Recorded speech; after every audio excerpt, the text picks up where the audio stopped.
Welcome to my class. আমি প্রদ্যুৎ। দেখো আজকে আমি তোমাদের করাবো ক্লাস 5-এর গণিত বিষয়ের পৃষ্ঠা নম্বর 169 এবং পরের পৃষ্ঠা অর্থাৎ পৃষ্ঠা নম্বর 170 নম্বর। তো প্রত্যেকটা অঙ্ক এবং প্রত্যেকটা বিষয়ের ধারণা আমি খুব ছোট ছোট করে এবং সহজ করে বুঝিয়ে দেওয়ার চেষ্টা করব। তোমরা শেষ পর্যন্ত ভিডিওতে সঙ্গে থাকো, আশা করি বুঝতে পারবে। তো চলো শুরু করা যাক। তো প্রথমেই আমরা করব 169 নম্বর পৃষ্ঠাতে কি আছে। তো দেখো ওপরে কি আছে, দেখো বলছে জ্যামিতির বাক্স দেখি। জ্যামিতি বক্স তোমরা না জানো সেখানে কি কি বিষয় থাকে, তার মধ্যে স্কেলের সাহায্যে সরল রেখাংশের দৈর্ঘ্য মাপবি। দেখো এটা হচ্ছে স্কেল, তোমরা জানো। তো এখানে কি বলছে, স্কেলের সাহায্যে সরল রেখাংশের দৈর্ঘ্য মাপবো আমরা। সেটাই আমরা কিভাবে দৈর্ঘ্য মাপবো সেটা শিখবো এবং নিজেরাই কিন্তু বিভিন্ন দৈর্ঘ্যের রেখাংশ আঁকবো। ঠিক আছে। তো দেখো একটা সরল রেখার দৈর্ঘ্য মাপা যায় না, কারণ সরল রেখার কোনো প্রান্ত বিন্দু নেই।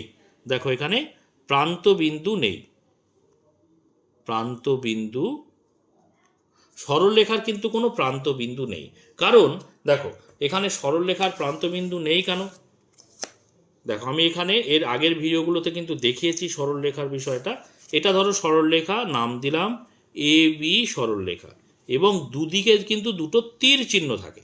তীর চিহ্ন মানে কি, বাঁ দিকে যত খুশি বাড়ানো যাবে, ডান দিকে যত খুশি বাড়ানো যাবে। তাহলে যত খুশি যদি বাড়াতে পারি তাহলে তার কোনো তো প্রান্ত বিন্দুই নেই। প্রান্ত মানে কি, এদিকের বিন্দু এবং এদিকের বিন্দু। সরল রেখার কিন্তু কোনো প্রান্ত বিন্দু থাকে না, সেজন্য তাকে মাপা যায় না। বোঝা গেল? এইবারে বলছে দেখো, তাই সরল রেখাংশের দৈর্ঘ্য মাপবো। দেখো সরল রেখার দৈর্ঘ্য মাপতে পারবো না, কোনো প্রান্তবিন্দু নেই বলে।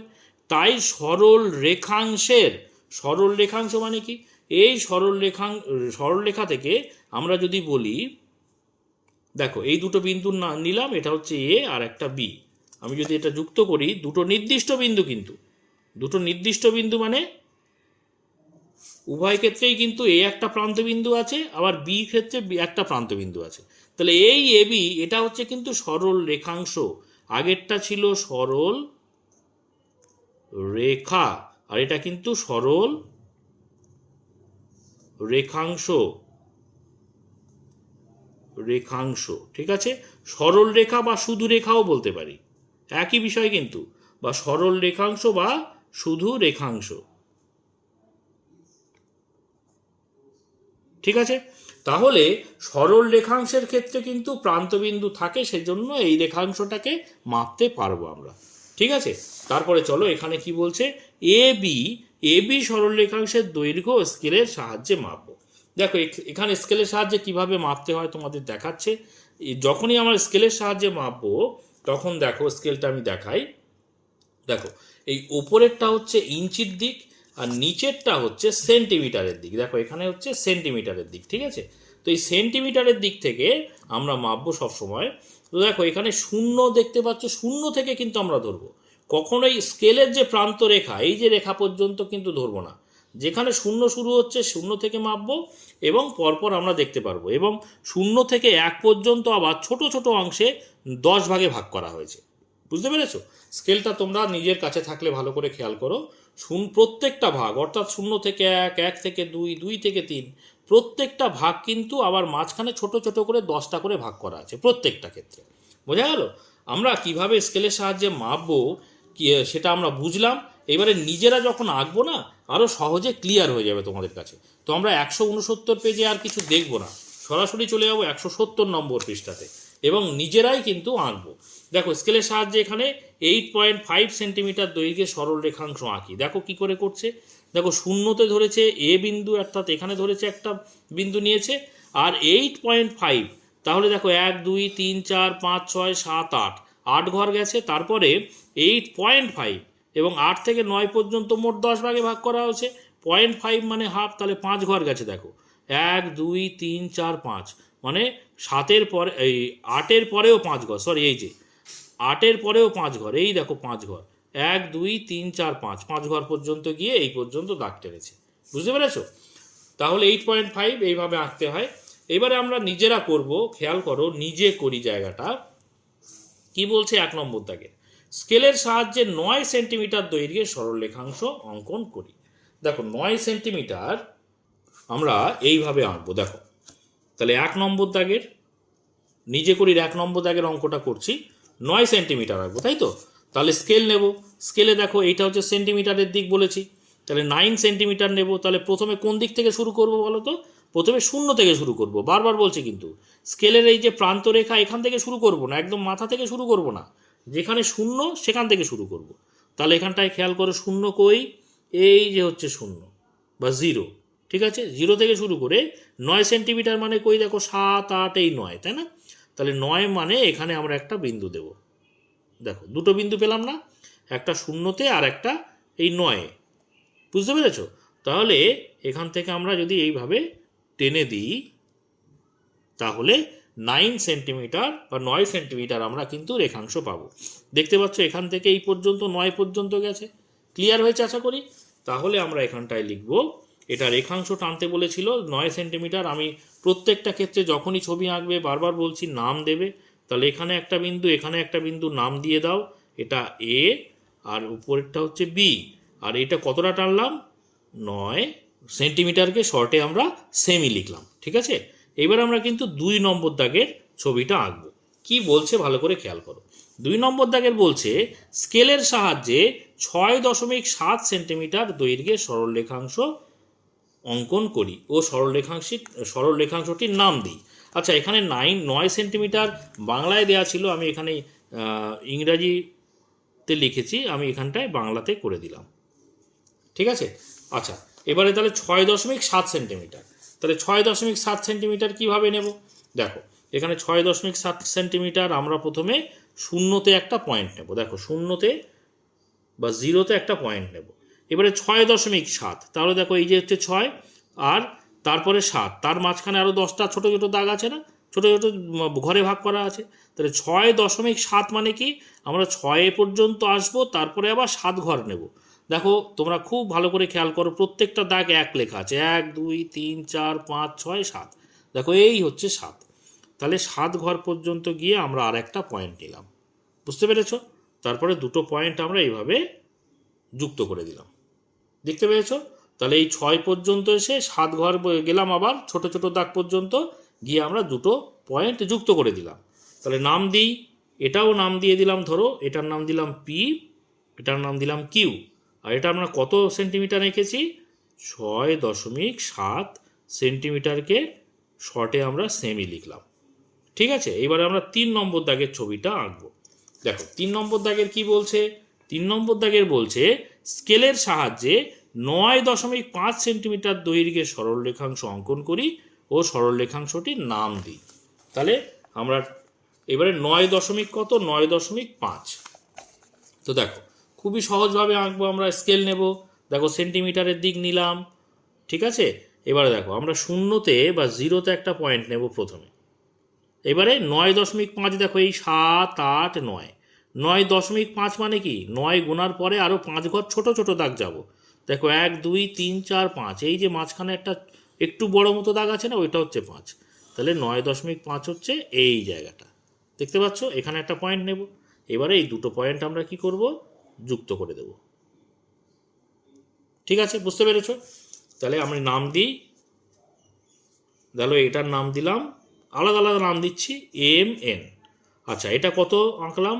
9.5 সেন্টিমিটারকে আমরা শর্টে লিখছি সেমি, বুঝতে পেরেছ? আচ্ছা, এবারে 4 নম্বর দাগেরটা কি বলছে দেখো। 4 নম্বর বলছে স্কেলের সাহায্যে মেপে লিখি AB, BC, CD আর DA। এখানে একটা ছবি দেওয়া রয়েছে, স্কেলের সাহায্যে মেপে আমাদের এখানে সেই মাপগুলো লিখতে হবে। তাহলে দেখো আমি স্কেল নিলাম, প্রথমে আমরা ABটা মাপবো, এখানে প্রথমে AB আছে। তাহলে দেখো শূন্যটা আমরা A বিন্দুতে বসাবো, মাপতে গেলে কোনো কিছু, তাহলে একটা বিন্দুতে, প্রান্ত বিন্দুতে আমরা কি বলবো? শূন্যটা বসাবো। দেখো ভালো করে খেয়াল করো, দেখো শূন্যর সোজাসুজি এই মাপটা বসালাম। আর একটা কি করছে, অন্য বিন্দুতে বসাচ্ছি,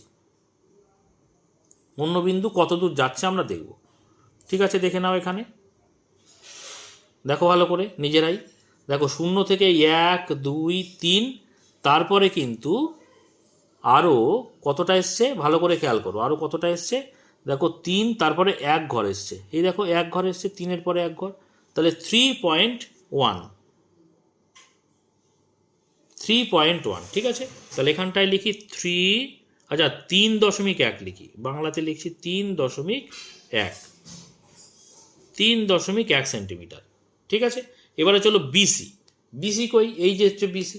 তাহলে বিসিতে বসাবো এইভাবে, শূন্যটা বসাবো বিতে, বি বিন্দুতে বসাবো শূন্যটা, আর পরেরটা দেখবো কতটা।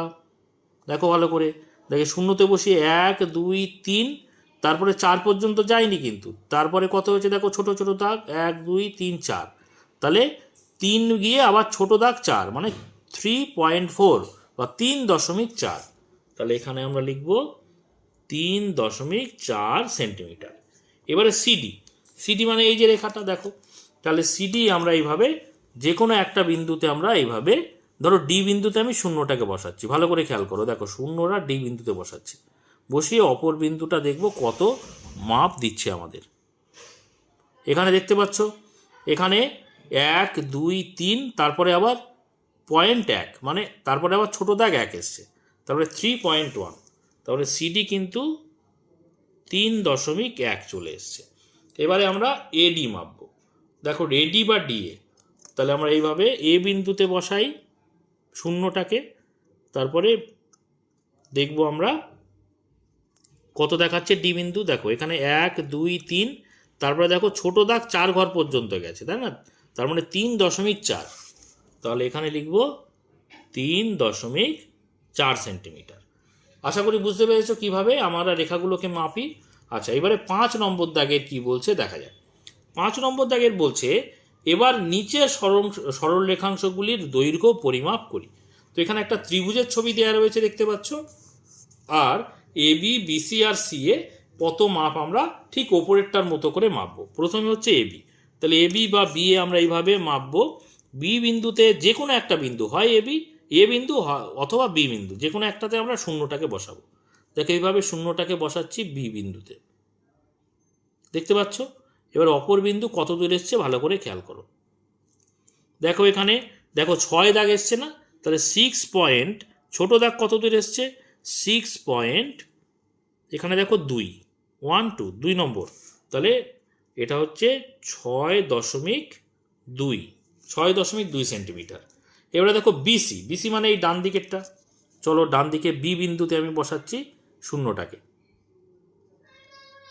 ঠিক আছে, তাহলে এখানে দেখো কত নম্বর পয়েন্ট এসছে, এখানে দেখো 6 পর্যন্ত এসছে, 6 পর্যন্ত দেখতে পাচ্ছ আশা করি। তারপরে দেখো আবার ছোট দাগ 2 পর্যন্ত এসছে, অর্থাৎ 6.2, বা এটাও কিন্তু 6.2 হয়ে গেল, 6.2 সেন্টিমিটার। আর কি সিএ মাপবো, দেখো সিএ বা এসি নিচেরটা মাপবো।